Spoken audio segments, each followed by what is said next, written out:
and conversation of having to deny or refer out treatment because of maybe not accepting health insurance or being able to provide the necessary care that these clients need.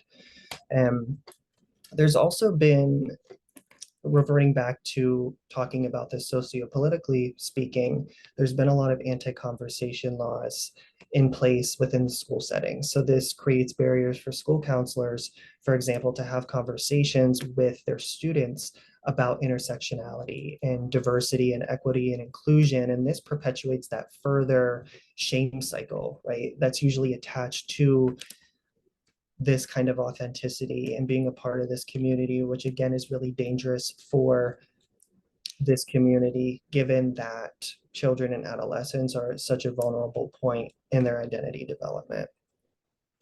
And there's also conversation to be had about boundaries and ways that we can really treat these people as holistically as we can. And this can sometimes mean stepping outside of rigidity and being attached to certain boundaries that may adhere to more traditional interventions that may not work as well for trans and non-binary clients. So really we have to think about how we can treat them as the whole person and really focus on holistic and equitable care for our trans and non-binary clients. And of course, the importance of belonging. This is increasingly vital for these clients within rural settings where there's less support because it's such a buffer against stigma, and it increases their self-esteem and reduces mental health dysfunction. And really this identity development process and the coming out process can be really difficult in isolation. And it's really not a linear process. There's a lot that goes into it, a lot of internal deliberation and curiosities and questioning. And this can be a really difficult process to go through behind a closed door. So being able to enhance that belonging for our clients so they can share common spaces and commonality with those in the trans and non-binary community to provide support and that affirmation that we were talking about earlier. Thank you, Brandon. So it's important to ask ourselves, what does the coming out process look like for transgender and non-binary people? In general, it's a varied and highly individual process. It's something that is truly unique in that it is different for each person. For instance, some recognize an incongruence between mind and body, between mind and gender expression, body and gender expression. In childhood, for some, it's later on. Some transgender and non-binary people undergo medical procedures that support their gender identity, such as hormone replacement therapy, facial feminization surgery, bottom surgery, and some do not. But regardless of the ways that the client establishes that mind-body congruence, it improves mental health. The coming out process is not a linear one-time event because of making new friends or encountering new people or moving to a new area. One may have to come out continuously for the rest of their lives, and that can be very difficult. Notably tough is coming out to families. Sometimes transgender and non-binary people will test the waters in that they will bring up topics surrounding transgender non-binary people with their family without including themselves, like, what do you think about trans people participating in sports or using public bathrooms that they want to use, just to get a feel of whether or not their family is affirming or disaffirming. In the rural setting, it can be tough because of the commonality, as Brandon had mentioned, of conservative ideologies that not always, but sometimes make negative assumptions about the transgender and non-binary community. And with the higher frequency or higher occurrence of religiosity, nothing against religion, but sometimes there is some disconnect and mistrust between transgender non-binary people and some of that. How does this come up in the employment setting? There is always the possibility of discriminatory behavior against transgender and non-binary people. We have found, or at least some researchers found, that there are higher levels of social affirmation go along with or is linked to less mistreatment. I think it's also important to note that trans women may be in more need of support and intervention because they report significantly lower levels of social affirmation compared to trans men. Now, that study did not include non-binary people, and it is also not to say that trans men do not need supports. They certainly do. And it's especially trans women of color. That's a very good point, Dr. Tallman. Thank you. But because of getting passed up for promotion, passed up for pay raises, it's important to give them the support that they need. Now we look at gender affirming care as in like how can counselors best support transgender and non-binary clients? The first thing is educate yourself, which you're all doing right now. Good job. It's important to continue to do that throughout the rest of your career, throughout the rest of your life about LGBTQ plus identities and experiences, getting to know trans people in your life and also trans history, her story, their story. It's very important. It's a long, rich tradition that goes back thousands of years. When it comes to record keeping, your records should reflect as best you can, as often as you can, the correct names and pronouns. For legal names, it can be an exception that you can use it for billing purposes, like on that paperwork. Make sure that you rethink or consider sex and gender on any forms and documents that have and have a transgender and non-binary inclusive non-discrimination policy. It's important to avoid making assumptions. The goal is to create an environment where no one has to really come out because you aren't holding any assumptions or expectations about gender and sexuality. It's okay to ask for clarification if you don't understand something that comes up because language is ever evolving. It's important to say like, I will educate myself and then follow through. As an ally, it's important to create an affirming office space, such as having gender neutral bathrooms or even private bathrooms if possible, and having gender diverse people represented in the materials in your waiting room office, and having your pronouns prominently displayed on your email signature. This can make it put transgender non-binary people at ease with sharing their own pronouns. As with all clients, at least from my perspective, the client leads. It's a highly collaborative process. Gender identity is a part of client's identity, of all clients' identity, but with transgender and non-binary people, we don't want to assume that that is the focus of your work together. Kind of going along with that is affirming intersectionality. Transgender non-binary people have complex identities, just as with all clients. Even if they seek support with their gender identity, you'll learn about other experiences and relationships and social factors that may impact them. They may face everything from racism, classism, ableism, sexism, in addition to all the challenges and wonders that come with transgender non-binary experience. For humility, it's very important to practice that cultural humility as a counselor, as a practitioner. So if you were to dead name someone or use a previous name, a legal name perhaps, or to misgender them, call them by the wrong gender, refer to them with the wrong pronoun, it's important to catch yourself, quickly apologize, and often move on quickly without making a meal out of it. Thank you. Marceline making a meal out of it. Yeah, it's a great way to put that. And so if we pause on that for just a moment, because it really is, I think, one of the most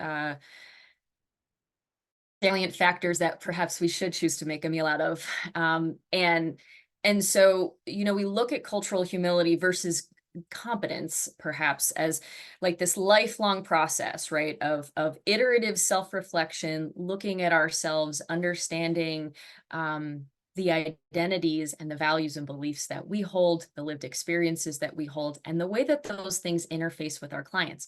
Also understanding that this happens for our clients as well when they come in to see us and see us in a particular identity, some of those certainly more visible than others at times, right?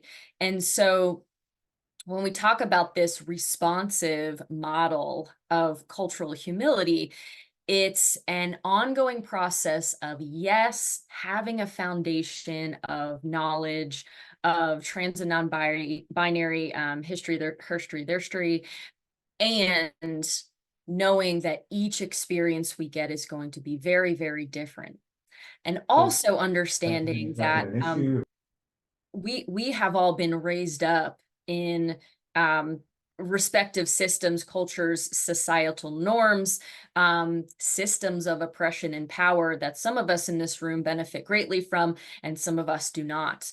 And so we don't escape those because they started when we came into the world and we didn't really have a choice about them.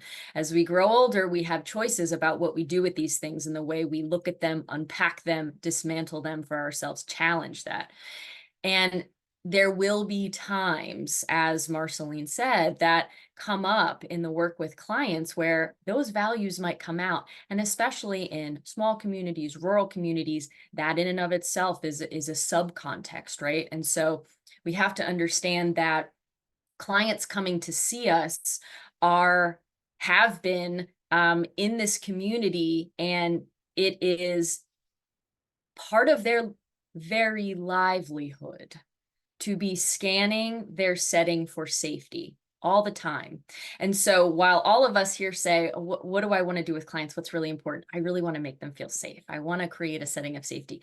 Yes, we have many ways that we can do that. And the final say as to how somebody feels safe, when they feel safe, is really up to our clients. And it's up to them to be able to scan for as long as they want without feeling as though they are compelled to talk about something, release something about themselves, but up to them to be able to step into the space when they are ready. And without our judgment around that. And that also is then up to us if we have spaces where we microaggress or where we rupture in some way, that we're able to be humble about that in a way that is rapid, responsive, and as Marceline said, not placing the onus of, oh, no, it's okay, someone else to soothe our ruffled nerves about it, right? That's on us to be able to move through. I came across this recent study and wanted to highlight this here, looking at relationships among cultural humility, alliance, and counseling outcomes. And I'm sure all of you are just shocked that these are positively correlated constructs with one another, right? So just underscoring the salience of having humility to improve counseling alliance and outcomes, and to increase a sense of safety and courage in the room.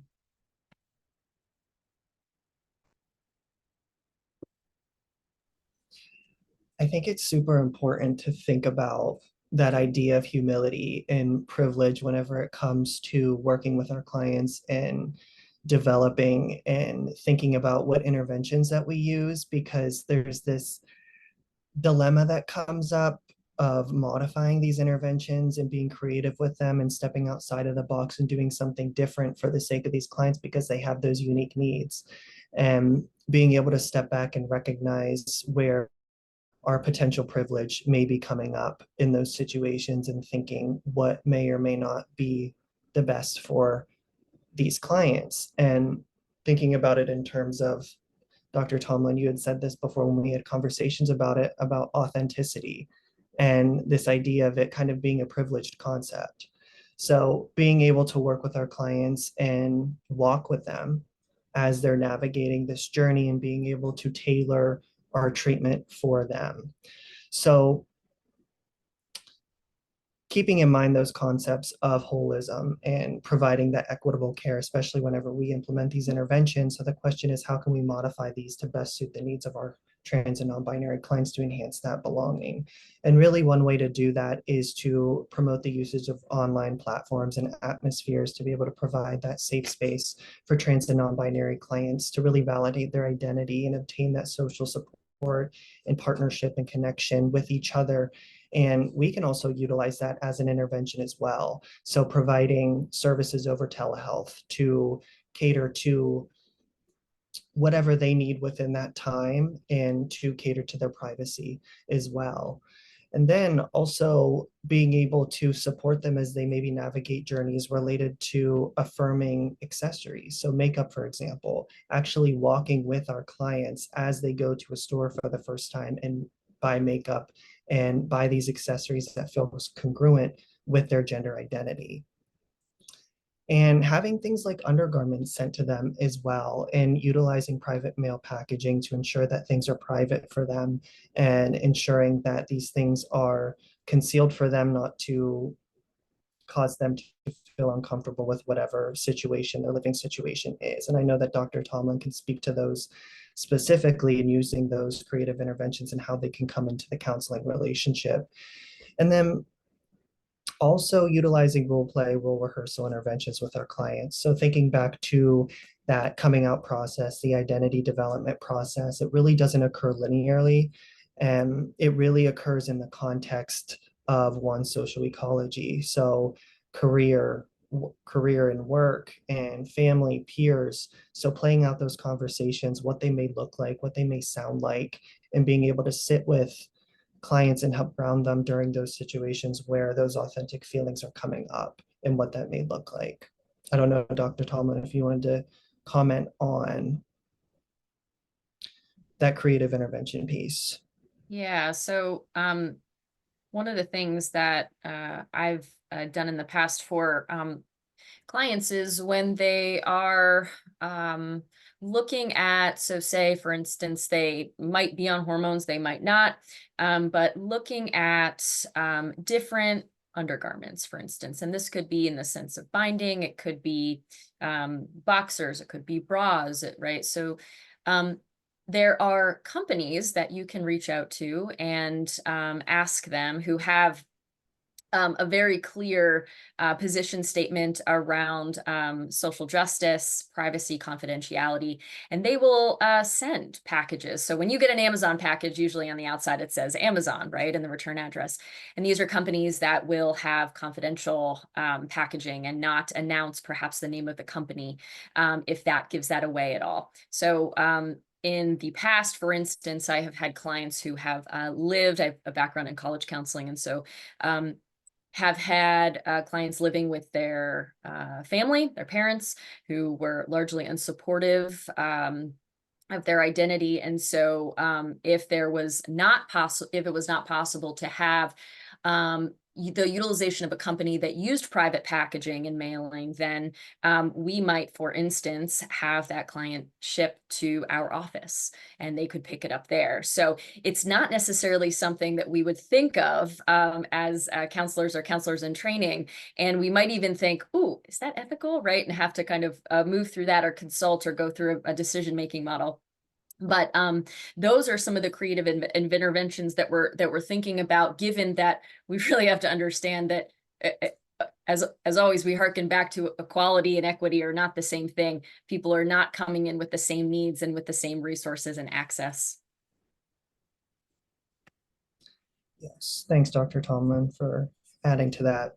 So the next question, how do we build community outside of the counseling room and within that physical space? So really, one way to do that is compiling those resources for our clients to identify community supports that are gender affirming. So maybe hairstylists and barbers, body workers, tailors, med spas, laser hair removal places, just really anywhere, any kind of service that you can think of, and being able to identify those resources for our clients, especially within rural settings where those resources may be less known or less utilized.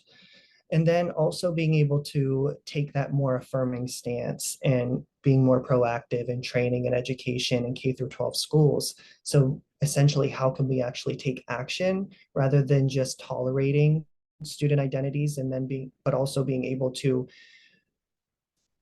address ways to be affirming for them within those spaces to promote diversity, equity and inclusion, and address those things with leaders within those systems. And then I kind of alluded to this in the previous slide, but utilizing technology and apps to promote the sense of belonging amongst the community. So maybe using things such as Reddit or Discord to promote that commonality and conversation. And then also becoming familiar with gender markers in your state and how to do things such as change gender identity on identification and identifying those resources for your clients and being able to work with them and undergoing that process, because it can be really distinctive across state lines as well. So being familiar with that wherever your clients are.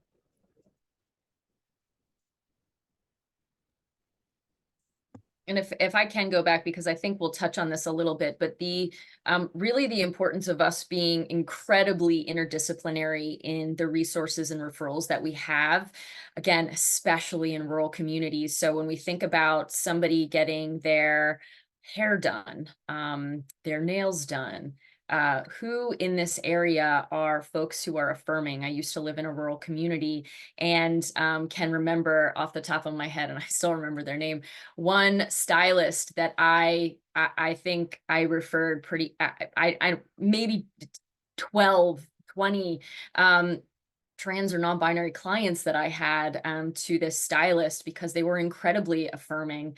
And my clients had an amazing time there in the way that this stylist would talk to them about the way that they felt comfortable, sexy, stylish in the way that they could use their hair and the way that it expressed really who they were. And not for nothing, but she was also super talented, period, at styling. And so, and body workers, right? So going to a person for Reiki, for craniosacral, for massage therapy, somebody who is affirming of all bodies, sizes, types, and who are fat positive, who are, right, so gender positive, and understanding that sometimes, again, in rural communities, these folks may not, but maybe few and farther between. And so when you get them, hold on to them, make a list. Those lists become so very important in the lives of our clients.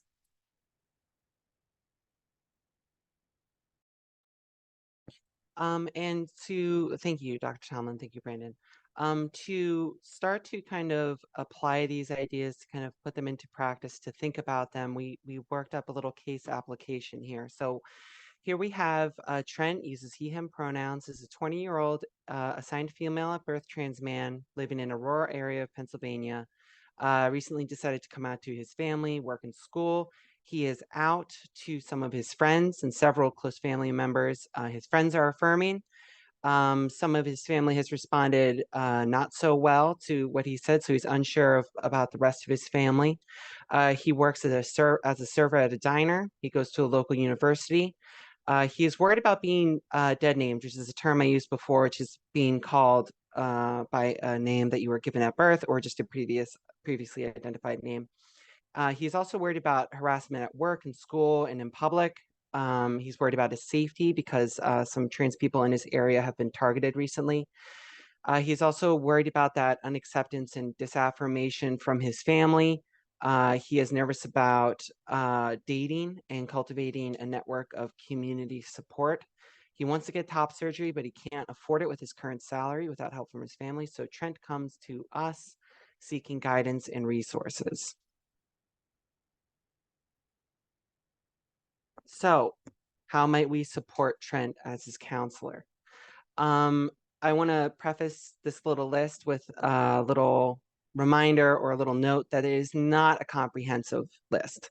It's more like a baseline level of care. So to jump right in, it would be good for our office to have those forms and policies in an environment that is gender affirming. We had gone over it, like having those private bathrooms, having those gender neutral bathrooms, having a non-discrimination policy that is LGBTQ plus inclusive, and having forms that reflect that people can, put down their gender rather than their sex assigned at birth. I think it's especially important given Trent's unease about safety and support that we assess. We get a good idea of where Trent is in all of this, where he feels, well, I don't want to jump ahead, but where does he feel affirmed? Where does he feel safe? Where is he supported? As with all clients, we're going to want to assess for mental health history. It can be important to also know the coping strategies that Trent has used in the past to get through previous difficult times. We would also, I think, want to explore Trent's connection to the community, especially through the university. Universities often, well, not often, but sometimes have queer inclusive spaces, LGBTQ plus support groups and networks. And in the community, we would want to see where Trent has those connections. And after we explore that with Trent, we would want to also, sorry, I have a friend named Trenton, so I'm going to say Trenton like every other time. So for Trent, we would want to have resources ready to go.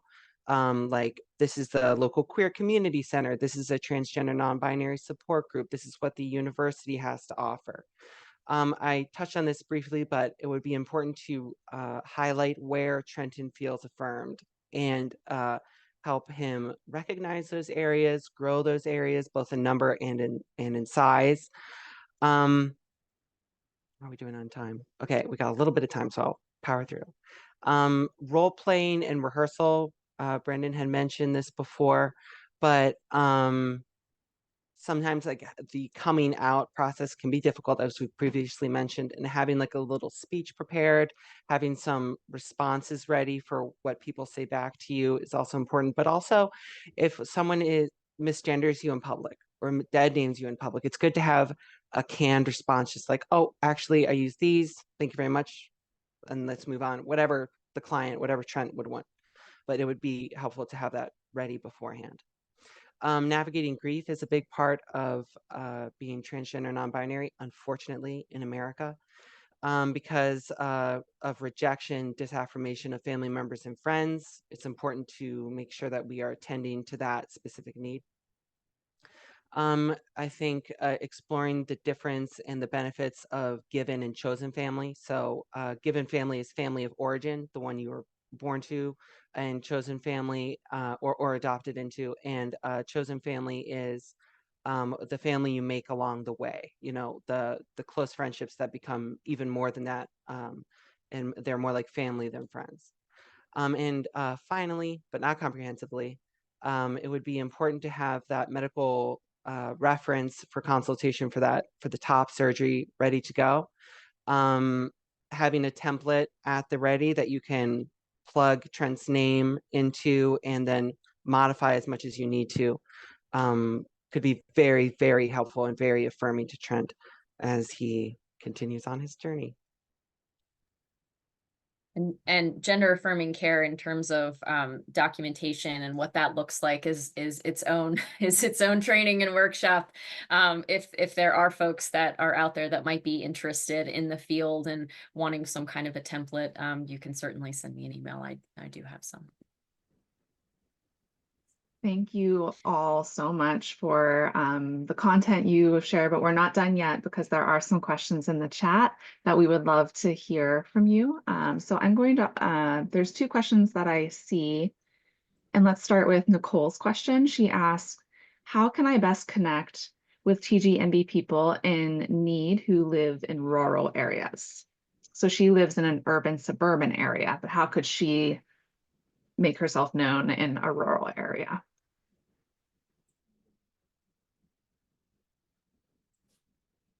Thoughts on that, Brian?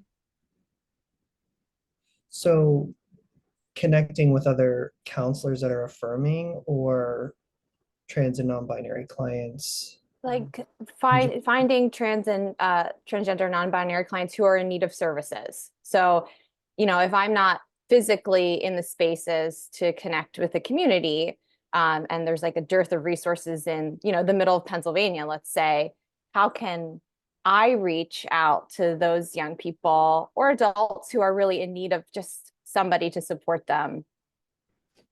Yeah.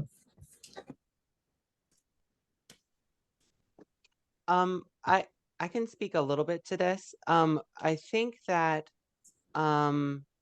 being in the middle of Pennsylvania, where there is a dearth of gender affirming counselors, um, reaching out to like queer community centers is a good and great first step where you can get your name out there. If you have a brochure or a pamphlet, have it there. Making sure that everybody has your contact information and that they know that to give it out readily. Yeah, that would be a good step to take, I think. Thank you. Yeah, I was thinking of a specific website for Center PA, which, Marceline, I don't know if this is actually the organization that you work for or if you're familiar with them, the Center LGBTQ plus. I don't know if you're familiar with them, but just getting your Yeah. information out there and on those websites. So communicating and connecting with those people and just getting your name listed on whatever resources they list on their website. So they have a bunch of affirming services and resources on their website that clients can just go into and look at. And I'm going to post the link here in the chat. I believe this is the It link. is. You can go on and connect with those people. And I think they'd be more than happy to have your name listed as an affirming provider. Perfect. Thank you so much. You're welcome. And Nicole, this was probably answered, but I put in the chat, you know, becoming like a resource forager is such a great thing to have as a moniker here. So like reaching out, doing a little bit of research, seeing what's in that small community that might relate, and it doesn't have to be on the nose. It might be something like a Boys and Girls Club, for example. And that I'm thinking of that in a rural community I used to live in, and reaching out to their director or CEO of activities and saying, I'm a counselor. This is one of my specialty areas or something I'd like to garner clients. And so here's where I am. I'm telehealth, blah, blah, blah.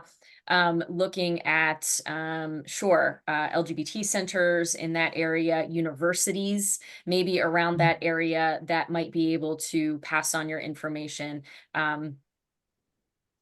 So getting in there, doing the research and just reaching out to people and saying, here's my information. Please keep it. Wonderful. Thanks.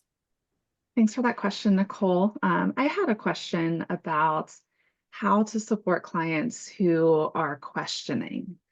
I feel like that's a really important part of identity development. So any comments you had would be welcome.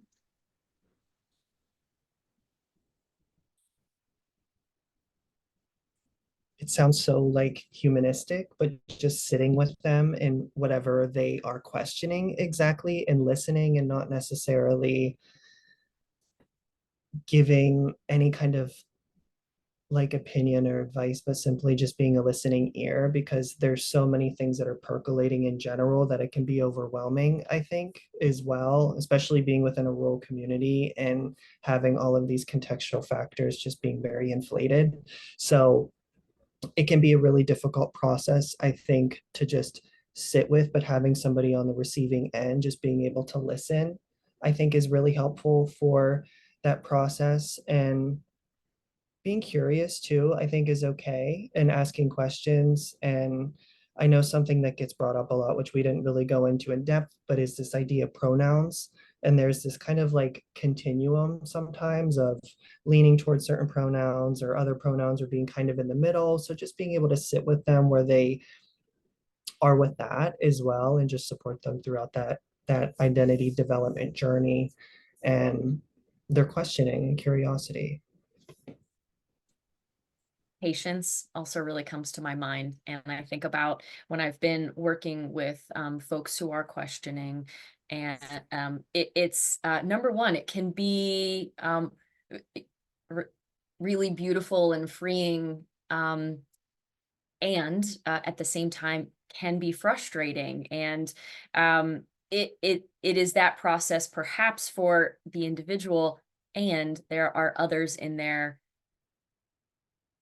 relational sphere that might have different expectations about how fast this happens, right? So clients who say, well, I have a parent who's like, hurry up already. Like, what's it going to be? If that's what it's going to be, let's just make this happen. So it's being a person that can patiently sit with their client as they move through that, and be able to help them, you know, cope sometimes with their own, you know, maybe frustration around like, why can't this go faster? Or, but also being able to cope with the folks in their lives who are maybe pressuring a little bit as to, okay, what is it, right? Like, give me the answer. We get that way in our culture, right? Like, let's just get to a solution already. Mm-hmm. And I know we're like out of time, but I just want to quickly add to both listening and the patience. And it probably can go without being said after listening to this, but exuding affirmation, just like whatever you choose, whatever you choose to choose, whatever you end up changing, your choice changes, that's fine. And I think also helping people, because in my transgender and non-binary and gender non-conforming peer support group, there was recently a person who's questioning, and I think we together collectively as a group were able to kind of help them unpack their expectations of themselves and what is gender and what it is to them and what their role is. And I think that can be hugely beneficial.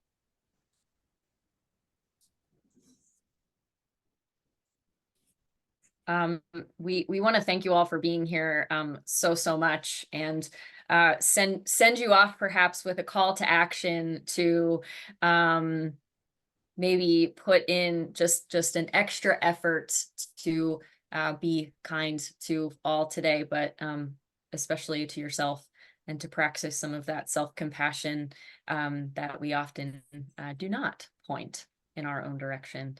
So Brandon, Marceline, and I, here's our information. I can tell you, me at least, I am here for anything at any time, as long as we are both on the earth.